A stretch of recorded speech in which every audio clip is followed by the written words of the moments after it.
Atos, capítulo de número 4, eu quero ler com você a partir do verso 1.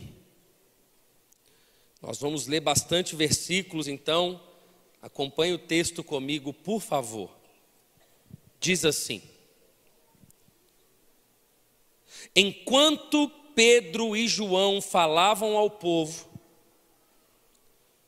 chegaram os sacerdotes, o capitão da guarda do templo e os saduceus. Eles estavam muito perturbados porque os apóstolos estavam ensinando o povo e proclamando em Jesus a ressurreição dos mortos. Agarraram Pedro e João e, como já estava anoitecendo, os colocaram na prisão até o dia seguinte. Mas muitos dos que tinham ouvido a mensagem creram. Quando o número dos homens que creram a perto de 5.000. No dia seguinte, as autoridades e os líderes religiosos e os mestres da lei reuniram-se em Jerusalém. Estavam ali Anás, o sumo sacerdote, bem como Caifás, João, Alexandre e todos os que eram da família do sumo sacerdote. Mandaram trazer Pedro e João diante deles e começaram a interrogá-los: com que poder ou em nome de quem vocês fizeram isso? Então Pedro, cheio do Espírito Santo, disse-lhes: autoridades e líderes do povo, visto que hoje somos chamados para prestar contas de um ato de bondade em favor de um aleijado sendo interrogado acerca de como ele foi curado, saibam os senhores e todo o povo de Israel que por meio do nome de Jesus Cristo, o Nazareno, a quem os senhores crucificaram, mas a quem Deus ressuscitou dos mortos, este homem está aí curado diante dos senhores. Este Jesus é a pedra que vocês construtores rejeitaram, e o que se tornou a pedra angular. Não há salvação em nenhum outro, pois debaixo do céu não há nenhum outro nome dado aos homens pelo qual devamos ser salvos. Vendo a coragem de Pedro e de João, e percebendo que eram homens comuns e sem instrução, ficaram admirados e reconheceram que eles haviam estado com Jesus. E como podiam ver ali, com eles o homem que fora curado, nada podiam dizer contra eles. Assim, ordenaram que retirassem do sinédrio e começaram a discutir, perguntando: que faremos com esses homens? Todos os que moram em Jerusalém sabem que eles realizaram um milagre notório que não podemos negar. Todavia, para impedir que isso se espalhasse ainda mais no meio do povo, precisamos adverti-los de que não falem com mais ninguém sobre esse homem. Então, chamando-os novamente, ordenaram-lhe que não falassem nem ensinassem em nome de Jesus. Mas Pedro e João responderam: julguem os senhores mesmos se é justo aos olhos de Deus obedecer aos senhores e não a Deus, pois não podemos deixar de falar do que vimos e ouvimos. Depois de mais ameaças, eles o deixaram ir. Não tinha como castigá-los, porque todo o povo estava louvando a Deus pelo que acontecera. Pois o homem que fora curado milagrosamente tinha mais de 40 anos de idade.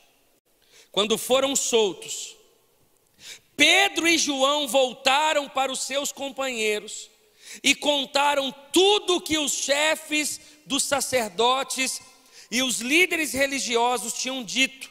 Ouvindo isso, levaram juntos a voz a Deus, dizendo: ó soberano, tu fizestes o céu e a terra, o mar e tudo que neles há. Tu falaste pelo Espírito Santo, por boca do teu servo, nosso pai Davi. Por que se enfurecem as nações e os povos conspiram em vão? Os reis da terra se levantam e os governantes se reúnem contra o Senhor e contra o seu ungido. De fato, Herodes e Pôncio Pilatos reuniram-se com os gentios e com o povo de Israel nessa cidade para conspirar contra o teu santo servo Jesus, a quem ungiste. Fizeram o que o teu poder e a tua vontade haviam decidido de antemão que acontecesse. Agora, Senhor, considera as ameaças deles e capacita os teus servos para anunciarem a tua palavra corajosamente. Estende a tua mão para curar e realizar sinais e maravilhas por meio do nome do teu servo Jesus. Depois de orarem, tremeu o lugar em que estavam reunidos, todos ficaram cheios do Espírito Santo e anunciavam corajosamente a palavra de Deus. Curve a sua cabeça por um instante, vamos orar.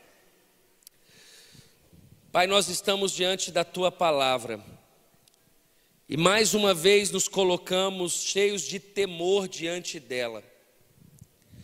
Que o Senhor nos conceda direções tão claras nessa noite, que a tua palavra possa trazer vida ao nosso coração, e naquilo que o Senhor coloca diante de nós, que o teu Espírito Santo traga entendimento a cada um, a fim de que o teu nome seja glorificado e pessoas recebam a revelação do teu Filho por meio do teu Espírito Santo. Desde já devolvemos somente a ti, Jesus, toda a honra e toda a glória, em nome de Jesus, na terra como no céu. É o tema dessa noite. Irmãos, eu preciso muito da sua atenção para a gente construir algo em cima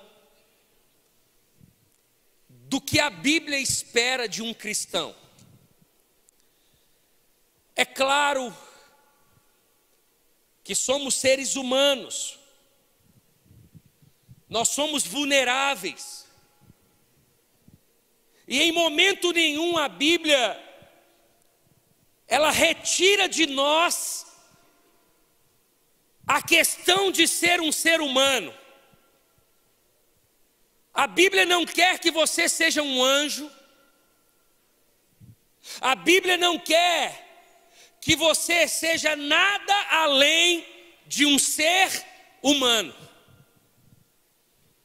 porque assim Deus nos fez. E obviamente, da mesma forma que a Bíblia deseja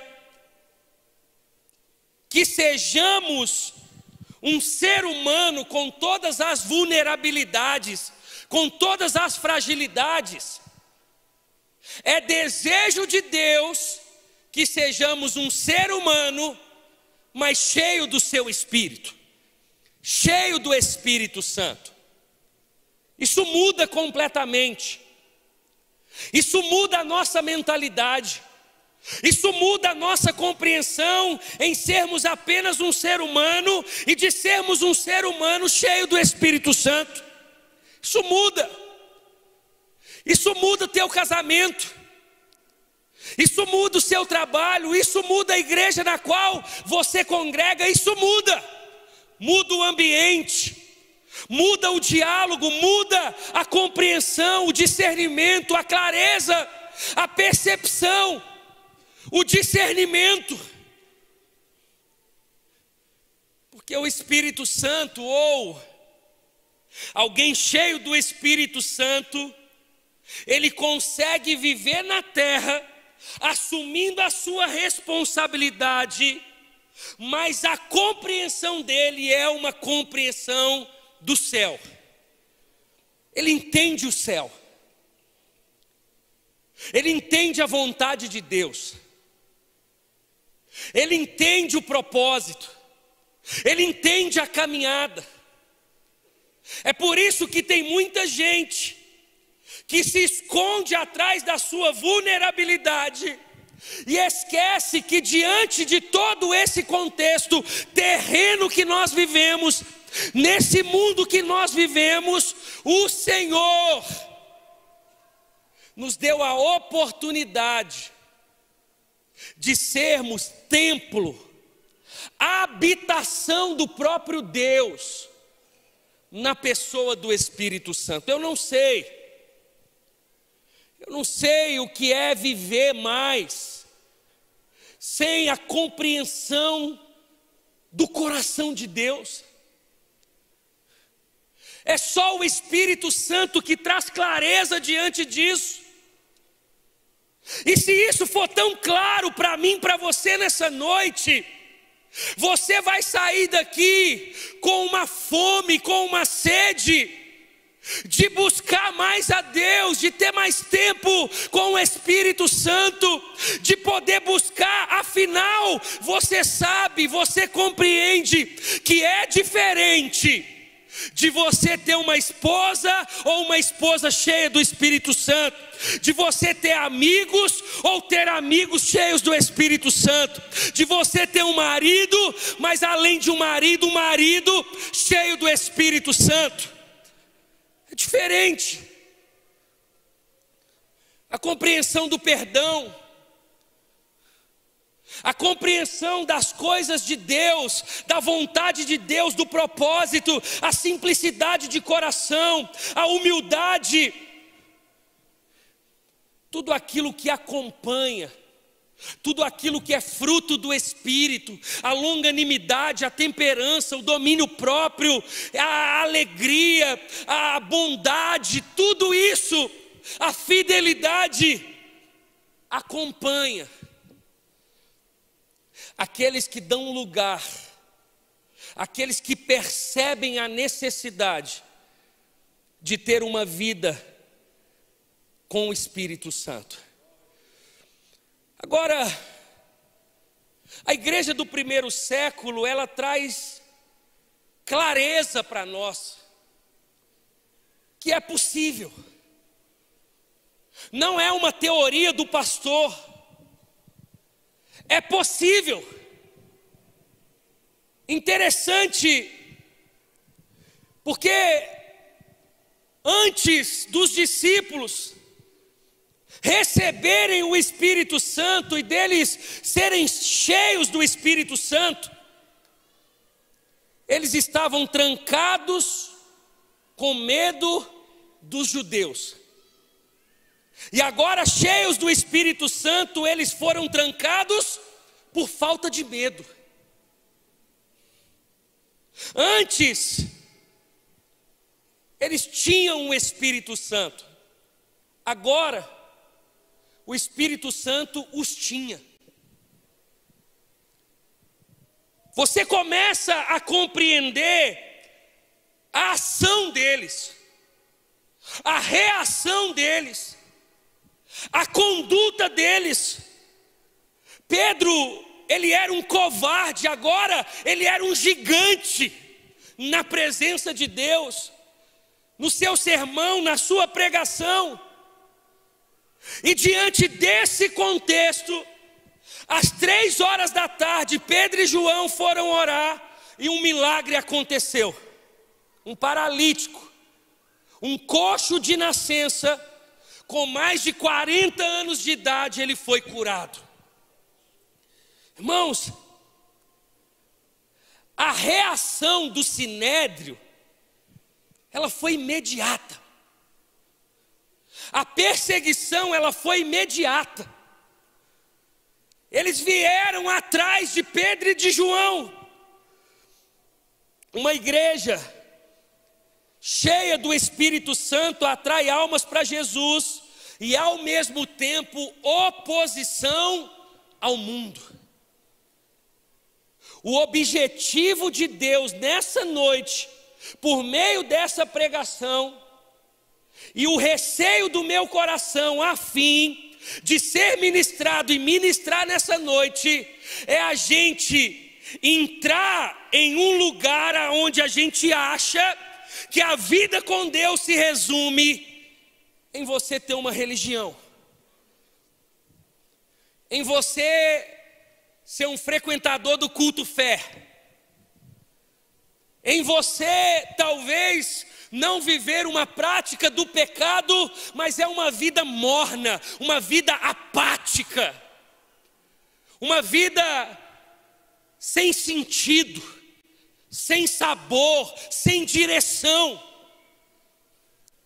Essa não é a vontade de Deus. A vontade de Deus não é te tirar daqui e te colocar aqui. A vontade de Deus é te tirar daqui e te colocar no lugar mais pleno, te levar na plenitude, te levar no lugar aonde é vontade absoluta de Deus. Deus, Ele não quer te tirar de um estágio e te colocar num estágio apenas para que você mude de religião, ou para que você mude algumas coisas da sua vida. Não, Deus, Ele não quer apenas te mudar, Deus também quer te encher. Deus não quer apenas te tirar de um lugar, Ele quer te tirar desse lugar, Ele quer te encher, e Ele quer que você faça a obra dEle, cheio do Espírito Santo. Ele quer que você seja ousado, Ele quer que você seja cheio de coragem.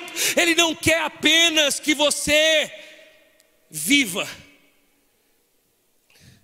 mas Ele quer que você viva plenamente no poder do Espírito Santo.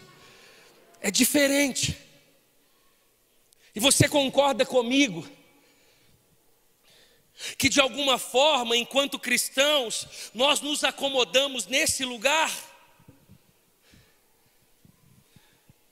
Nesse lugar confortável, nesse lugar aonde a gente se sente bem,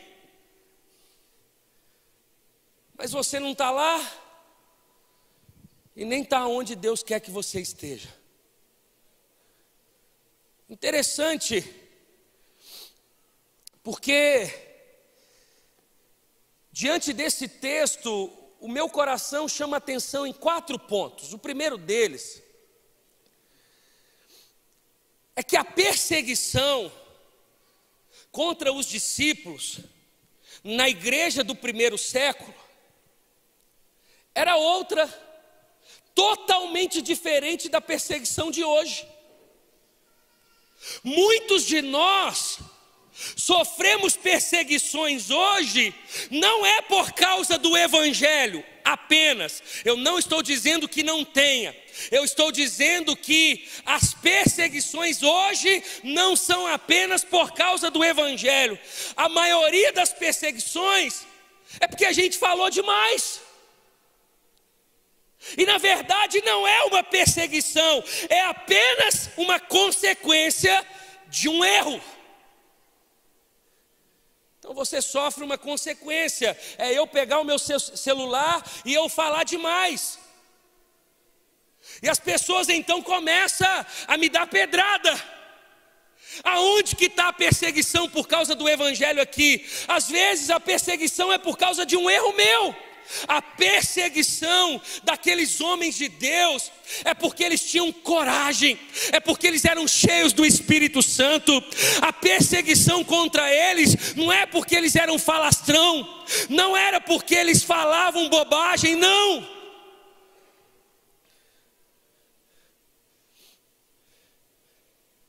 É porque eles anunciavam um evangelho genuíno.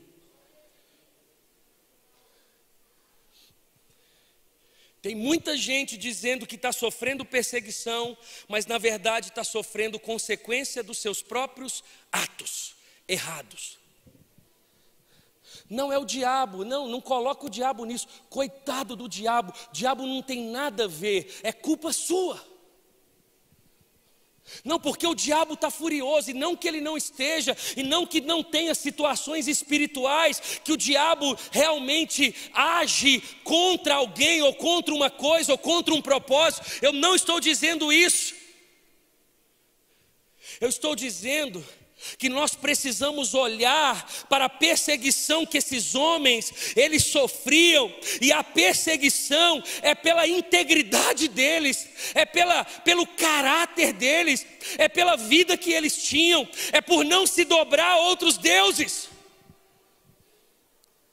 A perseguição era outra. Eu não estou dizendo que quem vive dessa forma nos dias de hoje não recebe perseguição, continua, porque como eu disse, quanto mais a igreja é cheia do Espírito Santo, mais oposição ela tem, mais as pessoas vão contra ela. Quanto mais cheio do Espírito Santo no seu trabalho, na sua faculdade, na sua escola, mais opositores vão se levantar dizendo aqui não, e você vai dizer aqui sim, mas você está guardado diante de um evangelho genuíno. Agora, o que me chama a atenção no texto é que a diferença no questionamento de um homem cheio do Espírito Santo e de um homem carnal. O texto vai dizer que um coxo, que um paralítico é curado. No dia seguinte, diz o verso 5, os líderes religiosos e os mestres da lei reuniram-se em Jerusalém. Estava ali Anás, o sumo sacerdote, bem como Caifás, João, Alexandre, todos os que eram da família do sumo sacerdote. Mandaram trazer Pedro e João diante deles e começaram a interrogá-los: com que poder ou em nome de quem vocês fizeram isso? A primeira coisa é que Pedro e João não falou fora do tempo. Eles falaram no momento que precisavam falar. Isso é uma diferença entre um carnal e um homem cheio do Espírito Santo. Quem é carnal quer falar toda hora. Se Pedro e João fossem carnais, eles já estavam ali na porta do sinédrio falando, fazendo bagunça. Não. Eles falaram na hora certa e eles disseram. Então Pedro, cheio do Espírito Santo, disse-lhe: autoridades e líderes do povo. Ele reconheceu, visto que hoje somos chamados para prestar contas de um ato de bondade em favor de um aleijado, sendo interrogados acerca de como ele foi curado, saibam, senhores, e todo o povo de Israel, que por meio do nome de Jesus Cristo, o Nazareno. Eu fico impressionado com a assertividade das palavras, com a sabedoria, com respeito, com sabedoria, falando a coisa certa na hora certa. Se tem uma característica de um homem cheio do Espírito Santo, é saber a hora de falar e o que falar. Não é todas as horas que alguém discutir com você que você tem que discutir. Não é toda hora que a sua mãe falar que você tem que debater. Não é toda hora que o seu professor falar que você tem que debater. Não é toda hora, agora tem hora certa. É por isso que nós temos o Espírito Santo. E a hora de falar ele fala, fale agora. E na hora de se calar ele fala, se cale agora. Mas o que a gente vê hoje? A gente quer falar na hora que não deve e a gente se cala na hora de falar. O texto bíblico vai dizer: Pedro e João foram convocados, eles chegaram, eles deram uma introdução e falaram: agora vocês podem falar. E eles disseram: ok, autoridade e líderes do povo, nós fomos convocados aqui para prestar um depoimento a respeito de um homem que foi curado. E como ele foi curado por meio do nome de Jesus. Ponto. A diferença no questionamento de um homem cheio do Espírito Santo de um homem carnal: falar com quem precisa ser dito. Alguém que não é cheio do Espírito Santo fala com todo mundo, de menos com quem deve. Você põe na roda, você fala no trabalho, você fala nas costas, você fala com a família, mas com a pessoa você não fala. Eles não ficaram ali: ei, junta aqui, vamos falar. Não. É com as autoridades,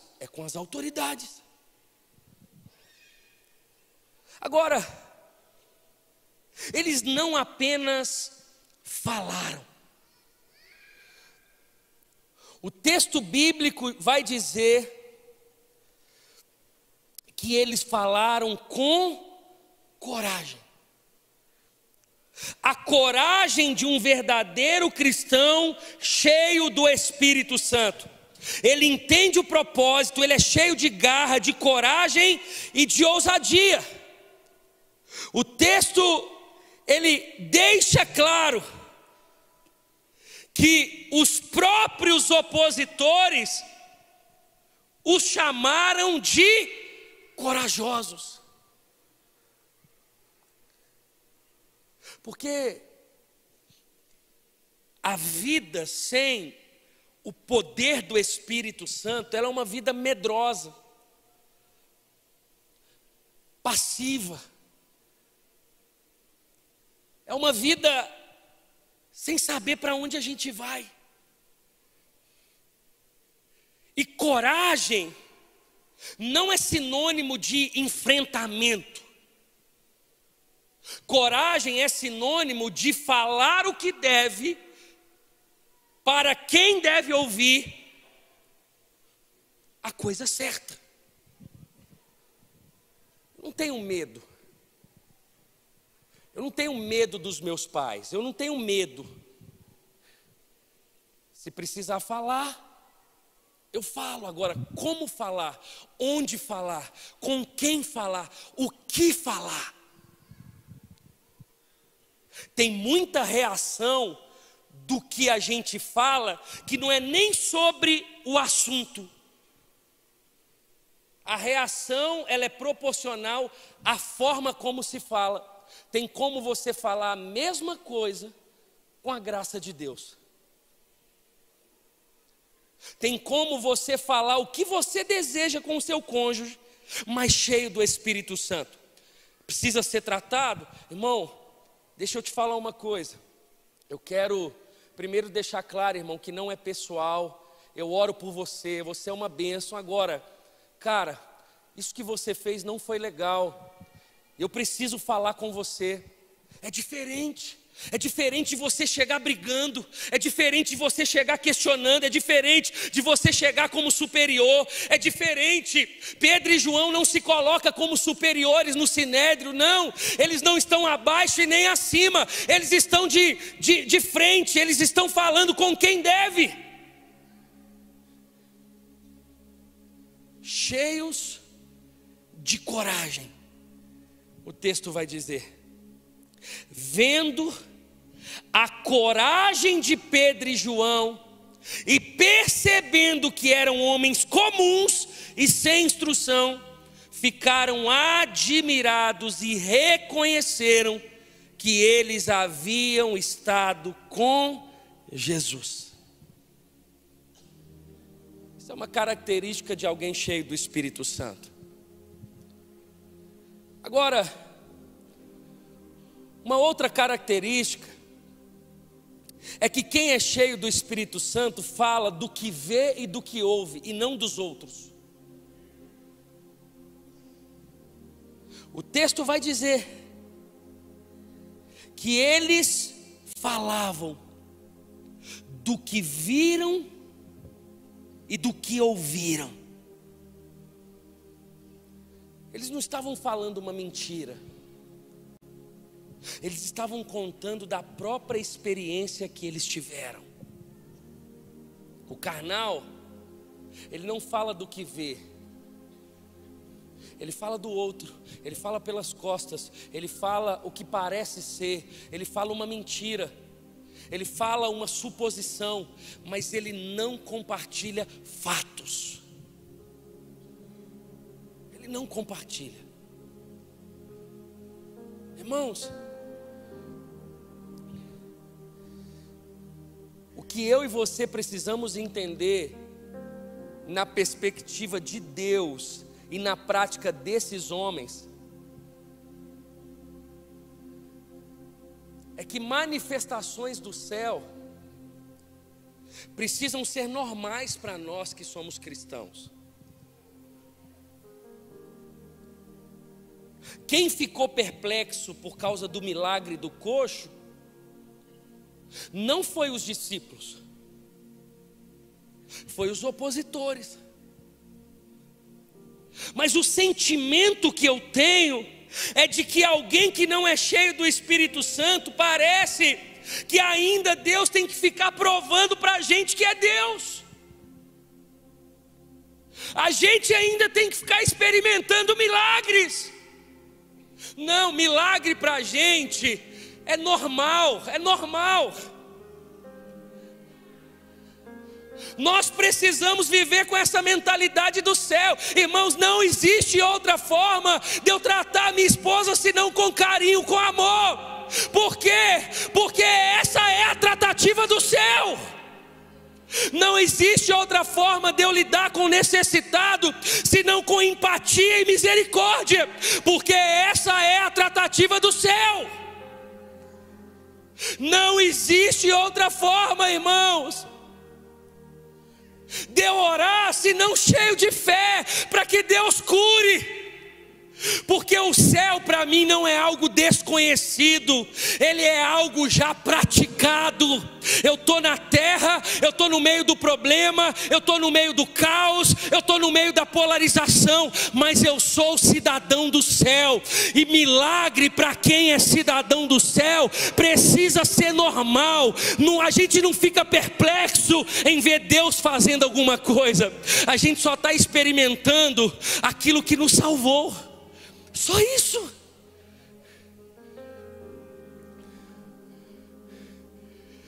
Porque o sentimento parece que tem duas formas de vida. Não, para quem é cheio do Espírito Santo só tem uma.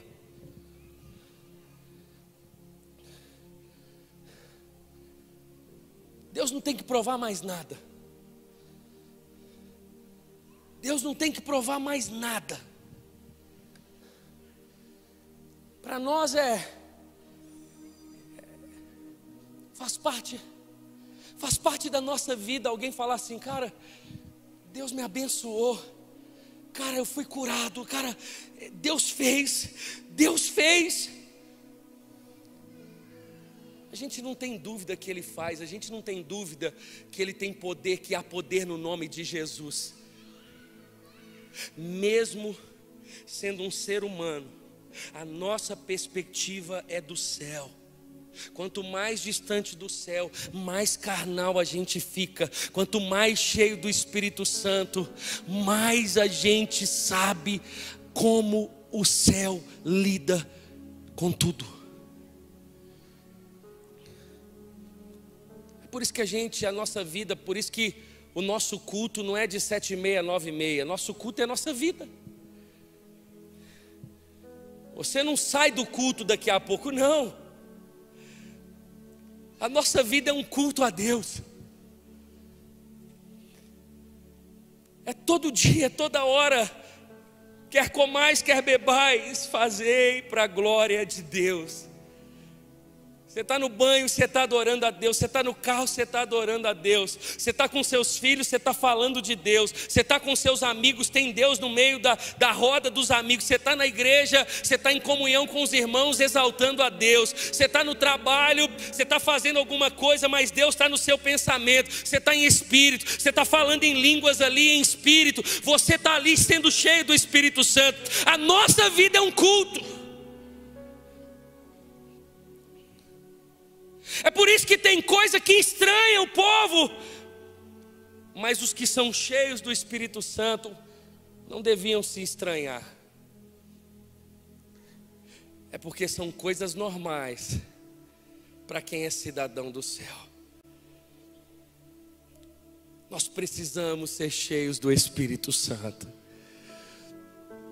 Nós precisamos ser tomados de coragem. Nós precisamos parar de falar dos outros e falar do que a gente ouviu e viu. A gente precisa anunciar o evangelho genuíno. Irmãos, a gente tem que parar de ser perseguido, caluniado pelos nossos erros. E se tiver que ter perseguição, que seja por causa do evangelho de Jesus. Não vai ser porque a gente falou do outro. Você falou mal, você fofocou de alguém e teve uma reação, você fala, estou sendo perseguido. Não está. Que a nossa perseguição seja por causa do nome de Jesus. Que a gente seja tardio para falar e sempre pronto a ouvir. O tempo inteiro em comunhão com o Espírito Santo. O que o Senhor convida a mim e a você nessa noite é trazer a realidade do céu para a nossa vida na terra. Nós precisamos disso. É por isso que a gente está parecido demais com o mundo. Às vezes você olha assim, você fala assim, mas quem que é quem? Mas ele não parece. Ela não parece. Mas os lugares são os mesmos.